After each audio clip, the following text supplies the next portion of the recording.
Notre maison brûle. Et nous regardons ailleurs.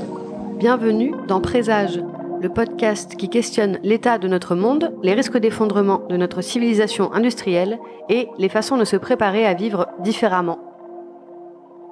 Je suis Alexia Soyeux et aujourd'hui je reçois Damien Carême. Damien Carême est député européen depuis peu et fut maire de la ville de Grande-Synthe, près de Calais, entre 2001 et 2019. Il a fait de cette commune de 24 000 habitants une référence de ville en transition, en mettant en œuvre une politique plaçant l'amélioration des conditions de vie de ses habitants au cœur des préoccupations. Le maire a beaucoup de leviers, peut faire, et c'est pas forcément une question d'argent, c'est une question de sortir des sentiers battus de la politique, et puis d'arrêter de penser à ses réélections aussi. Reflétant en version condensée l'ensemble des crises actuelles, avec sa désindustrialisation, son taux de chômage élevé, l'afflux de réfugiés, les pollutions dues aux ports et aux usines, Grande-Synthe a pourtant su proposer une réponse écologique et sociale. J'ai voulu montrer que c'était possible. Et une fois que vous montrez aux gens que c'est possible, du coup, vous créez un facteur d'entraînement derrière. À force de courage et d'audace politique, la ville a ainsi mis en place des vergers, des jardins partagés, des cantines bio, des transports gratuits, une mutuelle pour tous, une université populaire, des logements sociaux éco-conçus ou encore, dernièrement, un revenu de base. Face à l'inaction de l'État, Damien Carême s'est aussi battu pour faire construire un camp de réfugiés aux normes sanitaires dignes. Et c'est face à cette même inaction qu'il a lancé une plainte pour inaction climatique début 2019. Il y a des choses à entreprendre. Alors oui, certes, on ne sera plus en dessous d'un 1,5 degré, on n'y arrivera plus. Mais si on peut limiter à 2, 2,5 plutôt que d'être à 5 ou 6 ou 8, comme certains le prédisent, c'est quand même mieux. Avec Damien Carême, nous avons parlé d'audace politique, de combativité, d'écologie sociale, du pouvoir des maires et de l'accueil des chercheurs de refuge.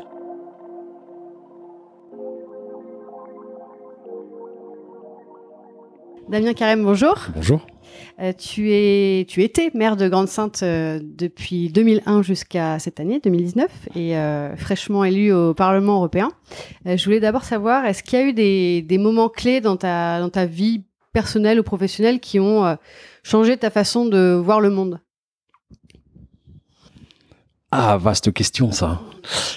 Je pense que c'est depuis effectivement que je suis en responsabilité d'une ville, donc une responsabilité politique, même si je militais avant contre par exemple la centrale nucléaire de Gravelines, des manifestations, je faisais partie de mouvements pour des alternatives non violentes, donc contre l'armée, service militaire. Voilà, il y avait quelques engagements associatifs, militants. Après, c'est quand on est en responsabilité politique, quand on a le pouvoir politique de changer, d'influer, qu'on prend la dimension et qu'on y va, quoi, en fait, qu'on se mouille, qu'on prend des responsabilités. D'abord, qu'on y va à tâtons quand on commence, et puis au plus ça va, au plus on avance, au plus on prend de l'assurance, mais aussi au plus on a fait des expérimentations, on a tiré les enseignements de ces expérimentations. Et là, ces dernières années, avec les urgences, les crises qu'on a rencontrées, climatique, de biodiversité, énergétique, démocratique, sociale, sanitaire, etc., agricole, enfin bref tout. Là, oui, on met les taquets de plus en plus loin parce qu'en plus, un maire est en capacité de changer beaucoup. Sur tous ces champs, le maire a vraiment... Donc là, voilà, on prend cette dimension dans la responsabilité, je pense. Et tes convictions écologiques, elles sont venues... petit à petit ou depuis toujours ? Je pense qu'il y avait un fond qui était présent depuis longtemps. Quand je parle de l'antinucléaire, ça fait longtemps. Peut-être pas, je me disais, puisque j'étais pas chez Europe Écologie Les Verts au départ, j'étais au PS, c'était une famille plus sociale, j'allais dire, parce que mon père avait été militant syndical, maire socialiste aussi, avec une approche très sociale, et même si lui, finalement, il était très écolo dans sa manière de faire, il avait été maire de Grande-Synthe entre 71 et 92, et en fait, c'est lui qui a renaturé la ville, c'est lui qui a planté des poumons verts, c'est lui qui a beaucoup travaillé déjà sur l'isolation des logements, des choses comme ça, donc, mais il se disait pas écolo. C'était le social qui était évidemment écolo ou l'inverse, quoi. Ouais. Et finalement, moi, j'ai suivi un peu la la même forme de progression, mais en accéléré, compte tenu des urgences. Et du coup, voilà, on a poussé vraiment. Alors aujourd'hui, on livre des logements sociaux passifs parce que c'est bon sur la facture énergétique des habitants, mais c'est bon aussi pour les gaz à effet de serre que ça économise en fait. Sur la mobilité, avec la gratuité des transports, qu'avec le président de la communauté urbaine on a mis en œuvre. Voilà, il y a plein de champs. L'agriculture urbaine, où on a une autonomie alimentaire bio sur les cantines scolaires, sur la restauration collective, et je visais l'autonomie alimentaire de la population de toute la ville, et ça donne des orientations. Donc, et la réponse à la crise sociale, elle est écologiste. Donc, de plus en plus, en fait, je poussais les taquets dessus, et parce que je me suis rendu compte que finalement l'écologie était la seule réponse à la difficulté sociale. Ouais. Et justement, on entend beaucoup parler de Grande-Sainte comme un peu un laboratoire de villes sociales et écologiques à la fois. Est-ce que c'est particulièrement pertinent de mettre en place ce genre de mesures dans des villes qui ont été abîmées par la désindustrialisation, par les multiples crises, etc.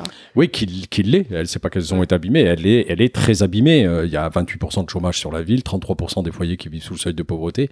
Et on se doit de permettre à tous ces habitants de continuer à vivre correctement, dignement, qu'ils n'aient pas le risque d'être expulsés tous les mois parce qu'ils n'ont pas les moyens de payer leur loyer, ou d'avoir des coupures d'énergie parce qu'ils n'ont pas les moyens parce qu'ils préfèrent donner à manger à leurs enfants. Enfin voilà, la difficulté, elle est là, elle est très présente. Et donc on doit chercher les solutions à mettre en œuvre dans les prérogatives d'un maire, dans les compétences d'une collectivité derrière. Et vraiment, on a beaucoup de leviers. On a le levier du logement, on a le levier, on le voit avec les canicules qu'on a eues, enfin de faire baisser la température en naturant les villes.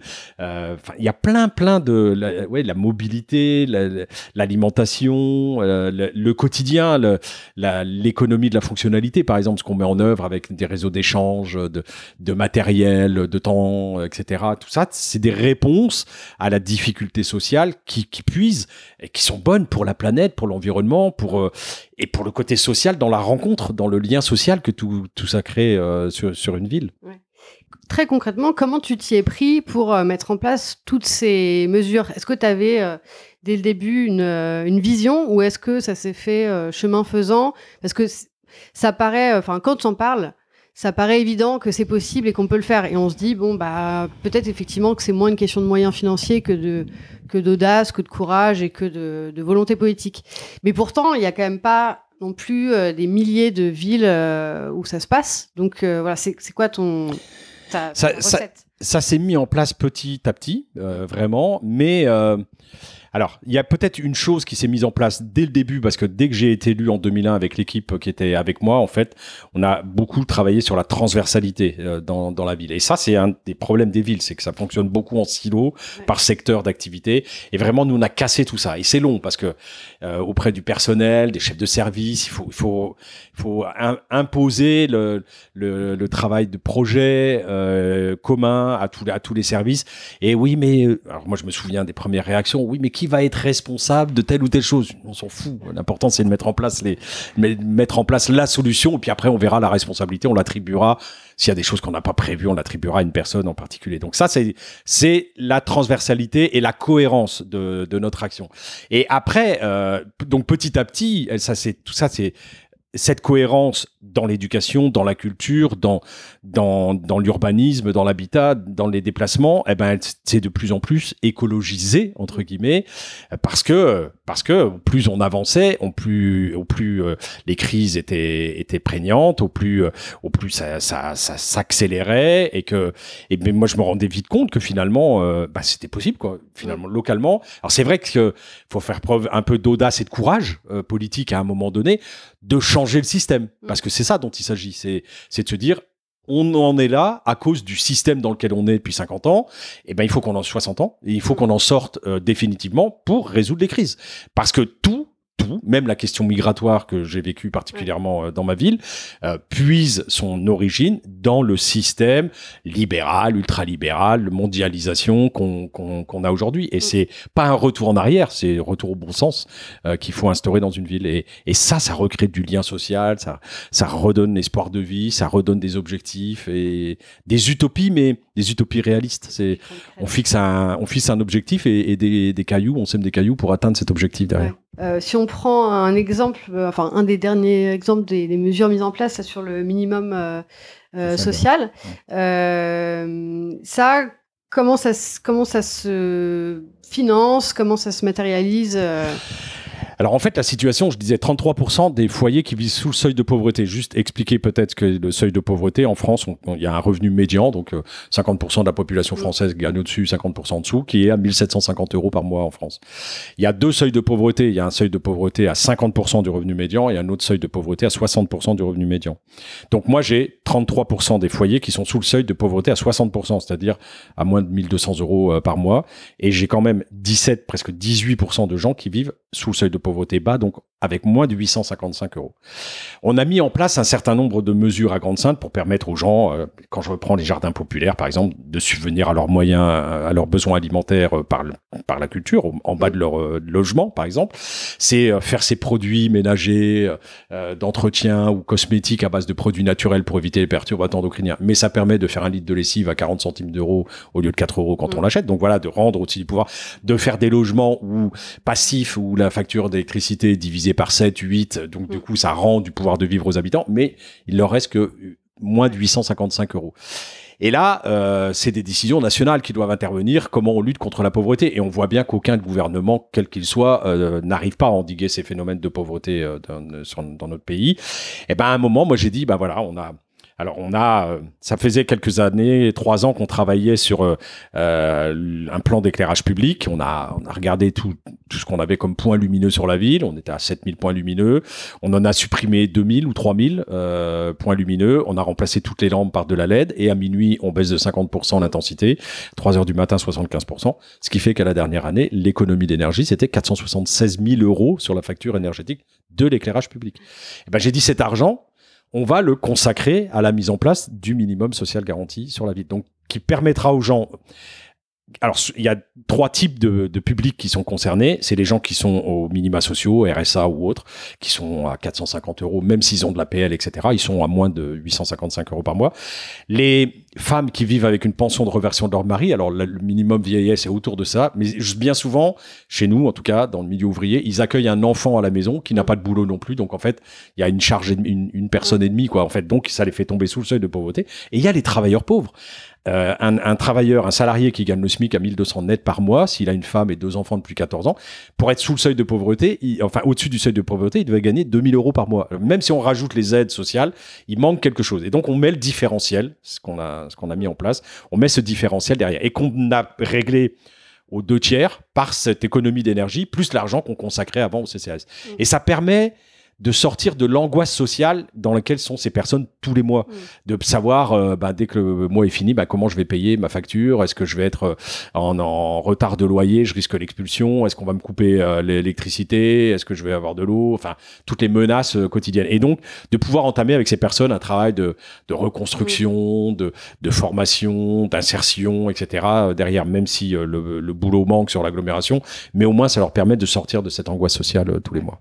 Et le fait de prendre l'argent, économiser l'argent à un endroit et de le remettre dans un autre budget, est-ce que ça peut se faire que à l'échelle d'une ville ou est-ce que ça serait imaginable à plus grande échelle? Parce qu'on a toujours l'impression que les budgets de l'État c'est très compliqué et que l'argent on le prend à un endroit mais on sait pas très bien après où il va. Et l'argent de la taxe sur le carbone, par exemple. Bien sûr, l'argent augmenter le diesel, c'est une bonne chose, je pense, moi, parce que ça a quand même des... Si ça finance après... voilà, si c'était collecté dans un fonds qui permettait de faire des économies d'énergie chez les gens, finalement, leur facture à la fin du mois, elle serait la même chose. Ils paieraient plus cher d'essence, mais ils paieraient moins cher d'électricité. Donc, ça leur maintenait leur pouvoir de vivre aux habitants. Mais là, ça part dans les caisses communes et on sait pas où ça part. Donc, c'est ce qui est possible à l'échelle d'une ville, et on peut, là, on en a montré l'exemple sur des économies d'énergie, alimenter un dispositif social, on peut le faire à l'échelle du pays. Mais il y a aussi En France, on dit qu'on paye trop d'impôts, tout le temps en train de payer de l'impôt, mais on est bien content d'avoir un service de santé, même si il est mal en point en ce moment, qui fonctionne bien, et de pas avoir déboursé des milliers d'euros comme en Angleterre, comme aux États-Unis pour se faire soigner. Le système éducatif, où on n'est pas non plus au système américain, où on doit payer des milliers d'euros pour faire des études, etc., etc. C'est quand même sur nos impôts. Et moi, je vois bien tous les parents d'élèves qui viennent râler quand il y a une fermeture de classe quelque part. Bah, c'est les impôts qui financent les enseignants. Les flics, on demande des flics à tous les coins de rue. Bah, pareil, c'est les impôts qui financent tout ça. Donc, non, il faut revaloriser la chose commune, en fait, qui est importante. Mais effectivement, après, ce sont des problèmes de choix politiques qui devraient être faits pour... voilà, il y a plein de choses qui sont qui peuvent être faites au niveau local, mais aussi au niveau départemental, au niveau d'une intercommunalité. Moi, qu'est-ce qui empêcherait la communauté urbaine de Dunkerque de dire, bah, finalement, le minimum social garanti, on va le mettre en place à l'échelle de la communauté urbaine de Dunkerque. Ça serait une belle décision politique d'amplifier sur 200 000 habitants au lieu de le garder sur 23 000 habitants. Et ça pourrait être fait au niveau national aussi. Il manque de la volonté, quoi. Oui, c'est ça, c'est de l'audace politique. On est trop sur sa réélection. Et puis on me dit, j'ai eu quelques reproches parce que j'ai fait quelques interviews là-dessus. Oui, mais vous assistez, enfin vous maintenez les gens dans l'assistanat. Mais non. Ils savent pas ce que c'est que les gens de vivre avec 400 balles par mois. Ceux qui disent ça, ils ne savent pas ce que c'est. Personne n'a envie de continuer à vivre avec 400 balles par mois. Les mecs, ils veulent un boulot. On peut toujours prendre l'exemple des 2 ou 3% des profiteurs du système, mais dans tous les systèmes, il y a ça. Mais en règle générale, quand vous gagnez 400 balles par mois, vous pouvez pas changer de voiture, vous pouvez pas acheter un vélo, vous pouvez rien faire derrière. Donc les gens, on les maintient pas dans l'assistanat, on les sort de l'urgence sociale. Sur la situation des migrations, la ville de Grande-Synthe a particulièrement fait sa part pour accueillir dans la dignité les réfugiés. Alors je crois que t'aimes pas trop le mot de réfugié. Chercheurs de refuge. Chercheurs de refuge, c'est plus joli. Quelle est ton analyse de la situation maintenant à l'échelle de la France ou de l'Europe? Comment ça va? Elle est catastrophique, la situation aujourd'hui. On voit ce qui se passe en Méditerranée. Il y a encore eu 115 morts la semaine dernière dans une embarcation.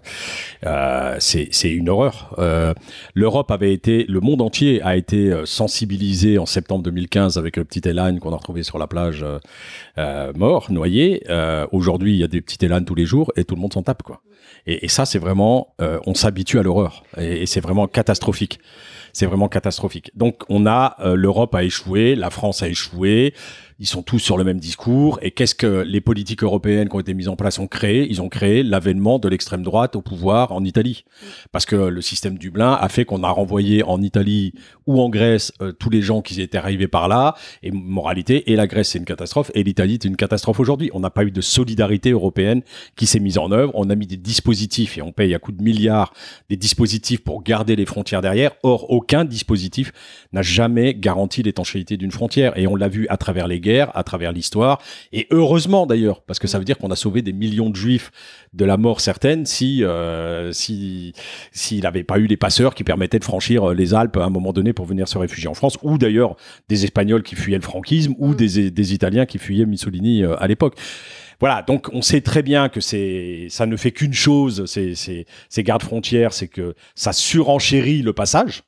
Moi, je le vois sur ceux qui passent chez moi et qui veulent aller en Angleterre. Il y a quelques années, en 2015-2016, le coût du passage, c'était entre 500 et 800 euros. Aujourd'hui, c'est entre 10 000 et 14 000 euros parce que c'est plus compliqué. Donc, du coup, les passeurs demandent beaucoup plus aux gens qui veulent passer en Angleterre. Ouais. Voilà ce que c'est que ces dispositifs, voilà ce qu'ils créent. Donc, c'est une catastrophe sur laquelle il faut vraiment qu'on travaille. Moi, mais ma première intervention au Parlement européen, ça a été de demander que l'Europe mette en place un dispositif urgent en Méditerranée pour arrêter ces morts qui sont là, parce qu'on nous parle de chiffres de morts depuis le début de l'année. On est content parce qu'on dit il y en a moins que l'année dernière, forcément avec l'accord qu'on a passé avec la Libye, mais allons regarder ce qui se passe dans les prisons libyennes et ce qui arrive à ces chercheurs de refuge qui passent par la Libye. C'est une catastrophe, c'est la torture, ils sont carrément abattus et malgré tout, il y a plein d'autres morts qui sont pas comptabilisés. J'ai vu des ONG tunisiennes qui m'ont dit que les pêcheurs en Tunisie remontaient tous les jours des morts, des cadavres de leurs filets, et ceux-là sont pas comptabilisés dans les morts qu'on retrouve en Méditerranée.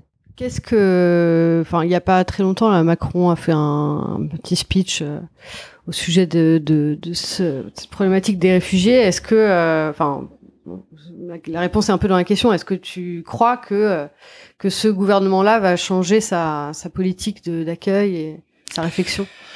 Oui, mais il en en a parlé pendant les élections présidentielles, il en a parlé après, mais tout ce qui est fait, ça va à l'encontre. La loi asile-immigration qui a été votée en février 2018 est une catastrophe. Hein. Et elle est l'œuvre de Gérard Collomb, le maire de Lyon, qui était à l'époque ministre de l'Intérieur, et que quand j'avais vu en rendez-vous avant cette loi-là, c'était en septembre 2017, dans son bureau Place Beauvau à Paris, au ministère de l'Intérieur, il m'avait dit, mais la politique migratoire de Collomb, c'était ouvrez les guillemets, on va leur faire passer l'envie de venir chez nous, fermer les guillemets. Le ministre de l'Intérieur qui vous dit ça. Donc voilà, et la loi asile-immigration derrière arrive, on était à 15 jours de rétention, on passe à 90 jours, voire 120 jours, on fait des entretiens par vidéo parce qu'on n'a plus le temps. Il n'y a plus rien. On met les gens en centre de rétention. Enfin, c'est une catastrophe sans nom. Donc d'abord qu'il abroge cette loi et après on verra s'il y a de l'humanité dans l'accueil. Et Castaner arrive derrière. Il est pire que Collomb parce qu'il est moins intelligent et il veut montrer qu'il est plus dur que le chef. Et donc voilà, il se lance dans des choses inadmissibles. Mais on le voit ailleurs. Il remet des médailles aux flics qui sont aujourd'hui, enfin voilà, impliqués dans des choses pas claires. Donc j'attends de voir. Moi, vous savez, les paroles, je m'arrête plus aux paroles. J'ai besoin d'actes et je verrai, puisqu'il y a un nouveau bateau qui a été affrété par SOS Méditerranée et MSF au prochain naufrage. Je verrai si la France accueille ce bateau. Sur toute la durée de tes mandats à Grande-Synthe, quelles ont été les plus grandes difficultés, les plus grands obstacles ?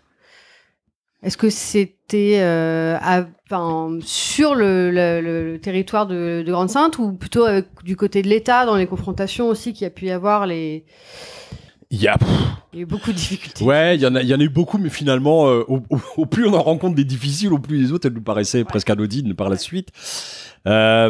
Oui, enfin, la difficulté migratoire, enfin, la prise en compte de ces chercheurs de refuge est une vraie difficulté, mais elle n'est pas que grand-saintoise, elle est nationale, et elle est nationale partout où l'État refuse de mettre en œuvre des solutions. C'est tout le littoral de la mer du Nord, de la Manche, où il y a des gens qui veulent, là où il y a des villes avec des lignes de ferry qui vont vers l'Angleterre, il y a des regroupements de gens. Alors, on le disperse, on invisibilise le problème, on refuse de mettre des lieux d'accueil de ces personnes-là, craignant le point de fixation, l'appel d'air, enfin, c'est connerie que j'entends depuis 12 ans. Moi, j'entends ça vraiment depuis le début de l'arrivée de ces chercheurs de refuge. Le seul point de fixation, le seul appel d'air, il s'appelle Angleterre. Si vous retirez l'Angleterre, les gens, ils viennent plus sur notre territoire. Ils vont chercher ailleurs, une solution. Donc, voilà. Ça, c'est une difficulté. Ça a été d'essayer de leur faire comprendre et de les faire bouger. Ils sont arc-boutés dessus. Les ministres passent et j'en ai vu quelques-uns depuis que je suis confronté au problème. J'ai eu Valls à un moment, ministre de l'Intérieur. Je me demande si j'ai pas commencé sous Sarkozy d'ailleurs en 2004. Donc Valls, j'ai eu Cazeneuve qui était finalement le moins pire de tous. Il y a eu Collomb, il y a eu Castaner. Il y en a quelques-uns qui sont passés mais qui sont pas restés longtemps. Mais j'ai l'impression que les ministres changent, mais l'administration reste la même derrière, et donc les politiques sont les mêmes. Là aussi, c'est un vrai sujet. Et Macron, pendant la campagne présidentielle, on pouvait être séduit par son discours autour des migrants, par exemple. Je sais qu'il était conseillé par Danny Cohn-Bendit sur ce point-là, et je pense que Danny, effectivement, a orienté les discours du président, mais finalement, une fois qu'il est au pouvoir, il fait pas du tout sur tous les sujets, il fait pas oui, non, mais sur celui-là en particulier. Et moi, c'est une difficulté que j'ai rencontrée, que je rencontre aujourd'hui, et donc le réseau, l'Association nationale des villes et territoires accueillants, c'est justement pour contrebalancer, faire un lobbying contre cette idée reçu que les gens ils acceptent pas les réfugiés, qu'ils en veulent pas, etc., etc.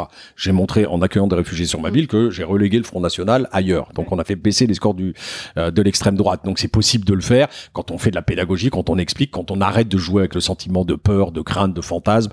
C'est complètement, ça se joue de manière différente. Après il y a des dossiers qui sont extrêmement lourds. La rénovation urbaine par exemple, sont des dossiers très longs dans laquelle bien souvent la technostructure française oublie qu'il y a des habitants qui sont dedans, quoi. Moi j'ai un quartier que j'ai commencé les premières réunions avec les habitants en 2001. On est en 2019, il n'est pas terminé.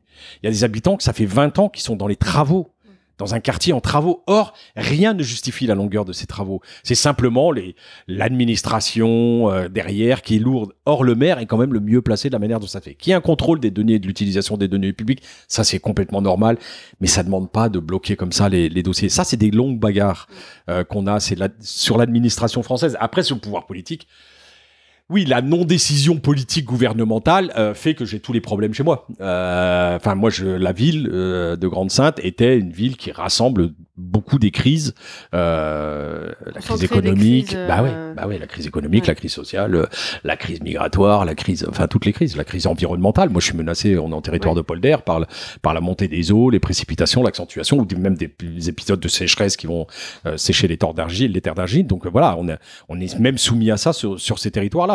Et oui, l'inaction des gouvernants fait que ça accentue les crises au lieu de les résoudre. Mais tu penses quand même que le rôle d'un maire, un maire peut agir véritablement. Il peut agir sur plein de choses. Ouais. Mais pour autant, parallèlement, on a entendu quand même ces derniers temps que les maires avaient beaucoup de difficultés et démissionnaient, se plaignaient du manque de moyens, de pas mal de choses. Ouais, mais moi, c'est souvent ce qu'on me dit. Ouais, mais tu peux faire ça parce que tu as de l'argent. Parce qu'on a de la recette de la taxe de la taxe des entreprises qui sont là. Certes, mais quand on calcule, et c'est l'État qui fait ça, Bercy, donc on peut pas lui dire non plus que c'est un gaucho écolo, le ministère à Bercy, ils font un calcul pour savoir si on a le droit à une dotation spécifique une dotation de solidarité urbaine, et la ville de Grande-Synthe est classée 26e ville la plus pauvre de France, quand on prend les richesses fiscales et les difficultés sociales. Donc j'ai énormément de difficultés sociales par rapport à la richesse de la ville.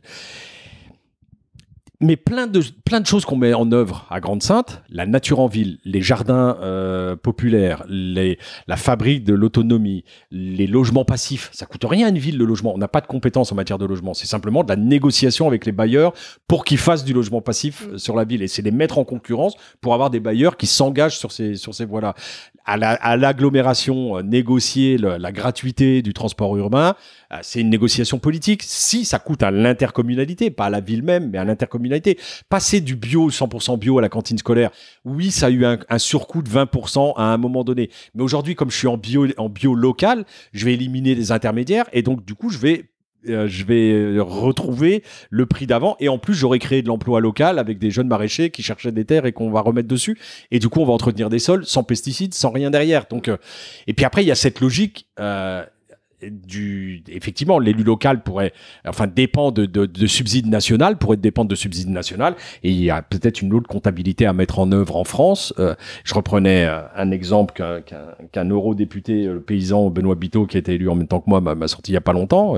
Il est en agroécologie, il prend le coût de la salade bio qui est à 1 euro, la salade conventionnelle à 70 centimes d'euros, mais la Cour des comptes, autre organisme qu'on peut pas taxer d'écolo gaucho, a compté ce que les externalités négatives de la salade conventionnelle, le vrai coût, c'est entre 17 et 27 euros de la salade conventionnelle. Sur la santé, sur les sols, sur le traitement de l'air surtout, etc.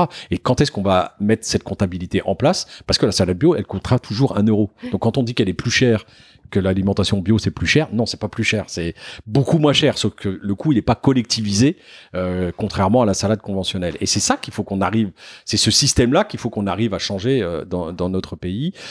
Donc le maire a beaucoup de leviers, peut faire, et c'est pas forcément une question d'argent, c'est une question de sortir des sentiers battus de la politique, d'essayer d'autres solutions, et puis d'arrêter de penser à ses réélections aussi.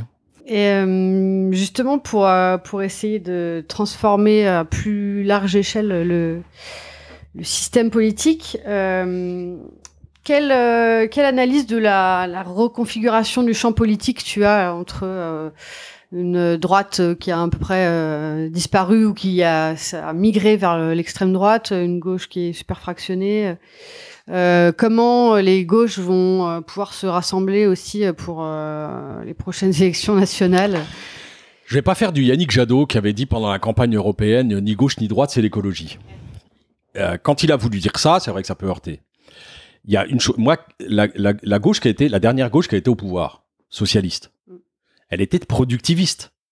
Elle n'était pas écolo. Elle était pro-nucléaire, elle était pro-agriculture non durable, elle était pro tout ce qu'on veut derrière.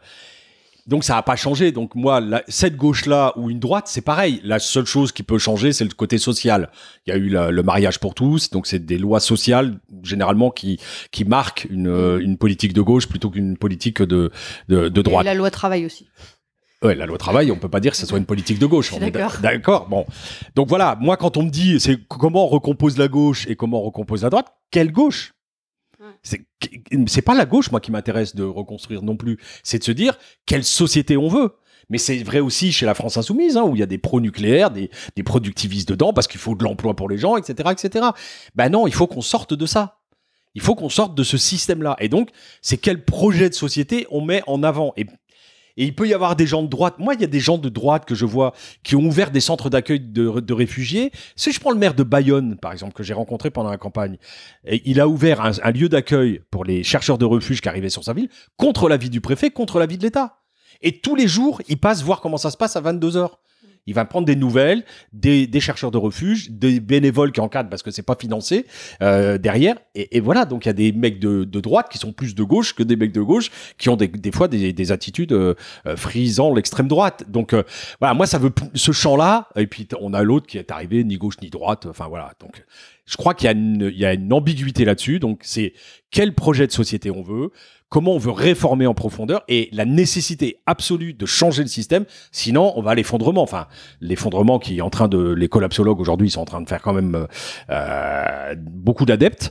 Et je trouve ça malheureux parce que quand on dit c'est fini, on va tous crever, on a tendance à plus rien faire ou à faire la fête jusqu'au bout et donc de profiter du système. Donc moi, je trouve que ça peut être dangereux derrière, même s'il faut du réalisme et j'en ai. Mais moi, je fais partie de ceux qui disent bagarre perdue d'avance, on sait qu'on mène pas. Donc il faut mener bagarre, il faut aller vite. Et donc, c'est rassembler les gens qui veulent radicalement changer le système. Ça veut dire sortir du modèle dans lequel on est, dans tous les champs du quotidien, dans la redistribution financière, dans l'accueil des chercheurs de refuge. Tout ça, c'est un vrai projet de société. Justement, on a l'impression là que les mouvements écologistes vont vers une radicalisation dans la société civile. Ça paraît assez évident. Pour autant, est-ce que ça peut suffire ? Est-ce que ça peut suffire juste de toujours être en demande d'action de l'État ? Parce que quand on voit par exemple le mouvement Extinction Rebellion qui va bloquer des ponts ou des choses comme ça, mais finalement c'est toujours une revendication d'une action urgente de la part de l'État. Et on a en retour des gaz lacrymogènes, etc. Donc où est-ce que ça peut mener non, mais tous les groupes qui existent aujourd'hui, tous les mouvements Alternativa, COP21, ANV COP21, Attaque, enfin il y a plein de mouvements de société qui sont extrêmement intéressants parce que quand c'est un politique qui dit des choses, on a l'impression que c'est une manipulation politique, un discours politique, etc. Quand c'est des associations, des citoyens, ça passe autrement. Donc je crois que la multiplicité de l'approche de ces mêmes problèmes par des mouvements différents, mais qui ont tous le même but en se disant il faut qu'on change, il faut qu'on arrive à changer. Quand tu dis que ça monte dans la société civile, oui, mais ça monte pas encore vite parce qu'on a tout le travail à faire contre quand même le martelage ou le martèlement, le martelage des médias sur la petite maison, le rêve de la petite maison dans la prairie, le SUV qu'il nous faut à tout prix avec un pare-buffle. Là, on sait jamais en ville si on croise un buffle. Enfin, non, mais on en est là, quoi. Je veux dire, et donc il faut qu'on ait cette prise de conscience dans la société qui doit se multiplier. Après, c'est très utile, mais à un moment, il faut que de ces mouvements, et c'est un peu là, on approche des municipales, il va y avoir une question cruciale. Les municipales, c'est dans 9 mois. Comment des personnes de ces mouvements vont s'intégrer vont prendre des responsabilités politiques.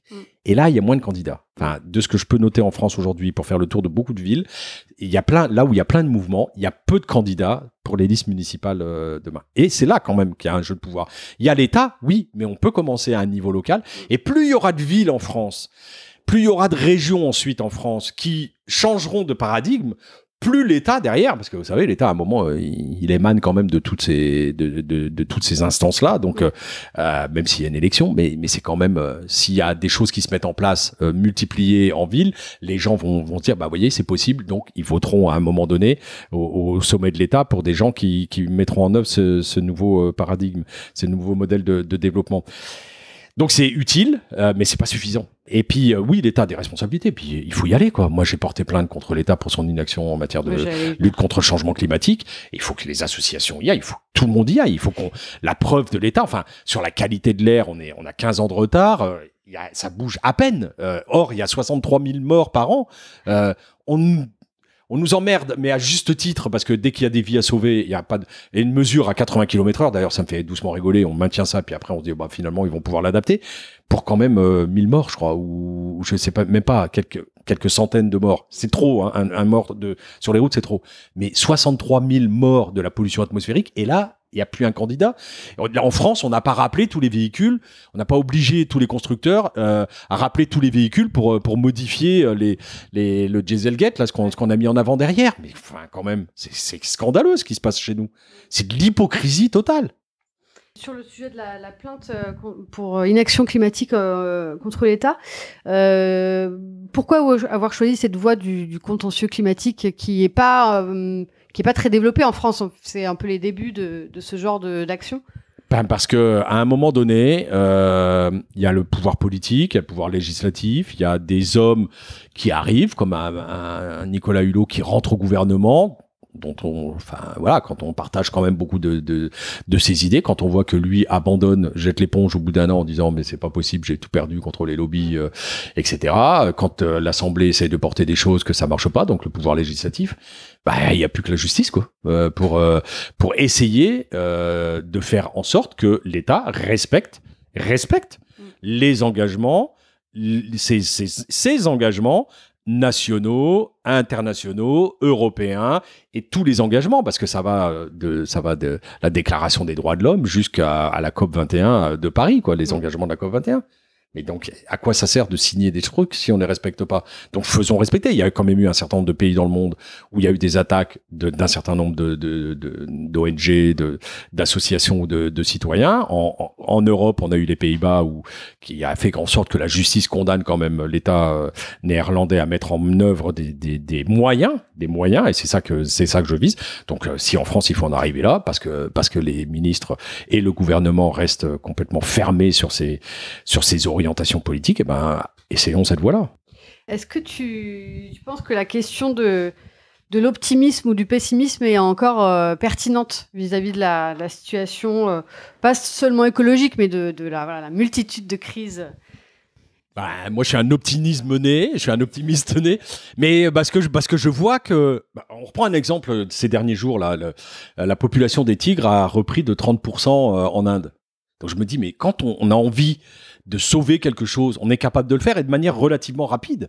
Donc là, il suffirait de se donner les moyens. Il y a sans arrêt. Moi, ce que j'ai montré dans ma ville, c'est que c'était possible de le faire. Ma phrase politique, c'est une phrase de Gandhi qui dit le meilleur moyen de montrer l'exemple n'est pas le meilleur moyen de convaincre, c'est le seul. Voilà, j'ai voulu montrer que c'était possible.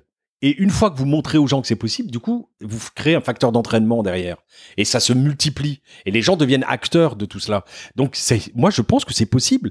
Et il faut surtout pas se cantonner en disant, ouais, de toute façon, ce que je disais tout à l'heure, quoi, il y a plus rien à faire, c'est mort, regarde les dernières études, c'est 18 mois, on n'en sortira pas. Mais je comprends ces gens-là. Je suis allé comment ça s'appelait, en septembre, à Bordeaux. À Darwin, ouais. Comment? Climax. Ouais, en septembre dernier. Ouais. Le dimanche matin, j'ai assisté à une conférence avec Yves Cochet. Ils étaient 3 dessus. Mais quand je suis sorti de là, si j'avais une corde pour me pendre, je me serais pendu. Et donc, je me dis, mais non, enfin, il y a des choses à entreprendre. Alors oui, certes, on sera plus en dessous d'un 1,5 degré, on n'y arrivera plus. Mais si on peut limiter à 2,5 plutôt que d'être à 5 ou 6 ou 8, comme certains le prédisent, c'est quand même mieux, quoi. Je veux dire, ce qu'on a vécu la semaine dernière, moi, j'ai pas envie de le vivre indéfiniment. Donc, il faut qu'on... Moi, oui, je suis un optimiste, mais c'est pas un optimisme complètement farfelu. C'est que c'est possible. Je suis persuadé que c'est possible. Ça demande des revirements très fort, mais ça veut dire aussi que chacun des citoyens deviennent acteurs. C'est-à-dire, les voyages en avion, voilà, c'était derrière nous. Ou alors on met le même prix, on met le vrai prix du voyage en avion, comme la salade de tout à l'heure. Mais en fait, ce qui m'étonne, quand je t'entends parler, pas que là, quand je t'ai vu à la télé, à la radio, etc., c'est que, en fait, t'as quand même une grande expérience du monde politique, de la bataille, etc., et puis des expériences quand même difficiles avec les chercheurs de refuge, etc. Est-ce que l'inhumanité des hommes et des femmes qui gouvernent, t'as pas à des moments dégoûté complètement? Des fois, j'ai envie de mettre des claques. Ouais. Mais je me dis, c'est con, ils savent pas à côté de quoi ils passent. Ouais. parce que je vois comment les impacts sur ma population, comment ma population, qui pourtant est dans la difficulté sociale, a accepté la présence de ces personnes et le fait qu'on aide ces personnes. J'ai pas eu de manifestation, j'ai pas eu de pétition, parce qu'on a expliqué, on a fait cette pédagogie auprès de la population. Et quelle richesse on a retiré de ça. Quelle fierté les habitants ils ont retiré de ça. Et quand vous redonnez de la dignité à vos habitants dans une ville, mais qu'est-ce qui peut être plus beau qu'un homme politique que de rendre cette fierté, cette dignité à ses concitoyens derrière. Et ben je me dis que ça c'est possible en politique. Donc oui, il y a des cons. Je le dis comme ça, qui empêchent, qui tiennent des discours complètement foireux, mais c'est pas eux qui doivent gagner. Enfin moi, encore une fois, je suis déterminé à me battre. Je me suis battu au niveau local, au niveau national, et je continuerai au niveau national. Je suis député européen, j'ai quand même des choses à dire dans ce pays, et au niveau européen, et je me battrai fort de l'expérience locale et des réussites locales pour aller dire non, il n'y a pas de fatalisme, il y a simplement changer vos décisions, changer la manière de conduire de ce monde, cette société dans laquelle on est, et on aura des résultats. Me dites pas que c'est pas possible, c'est possible. Donc il manque la volonté derrière. Donc oui, moi ça me procure un optimisme, et des fois j'ai envie de leur dire mais que de temps perdu, de toute manière vous n'aurez pas le choix, vous devrez y arriver à ça. À un moment donné, vous ferez renverser de toute manière parce que les gens ne supporteront plus. Et ben voilà, tant pis. Mais il faut laisser à chacun le temps de maturer un peu pour prendre les bonnes décisions. Et encore une fois, en amenant des preuves que ça fonctionne. Et je suis pas le seul, hein, il y en a plein d'autres en France qui font plein de choses. C'est moins médiatisé, ça se sait moins parce que les projecteurs des médias se sont pas focalisés dessus à un moment donné. Mais il y a plein de choses. Moi, j'en découvre. Hein. Il y a plein de collègues maires qui font dans des villages de 300 habitants des choses extraordinaires. J'en ai découvert pendant la campagne dans les Alpes que je connaissais pas, mais des choses vraiment très fortes. Donc voilà, il y a plein de choses qui partent sur le terrain, et moi, ça me booste, quoi. Merci beaucoup, Damien. De rien, Alexa. Merci infiniment à Damien Carême pour notre conversation, et merci à vous toutes et tous pour votre soutien. Les messages que vous m'envoyez me font toujours très plaisir. Pour soutenir Présage, vous pouvez mettre 5 étoiles sur iTunes pour permettre à d'autres personnes de découvrir le podcast plus facilement. Vous pouvez aussi vous abonner à la newsletter ou me suivre sur les réseaux sociaux. Présage est un podcast indépendant. Le générique est un extrait du morceau L'eau de Sabrina Bellawell, mixé par Paloma Colombe. À très vite.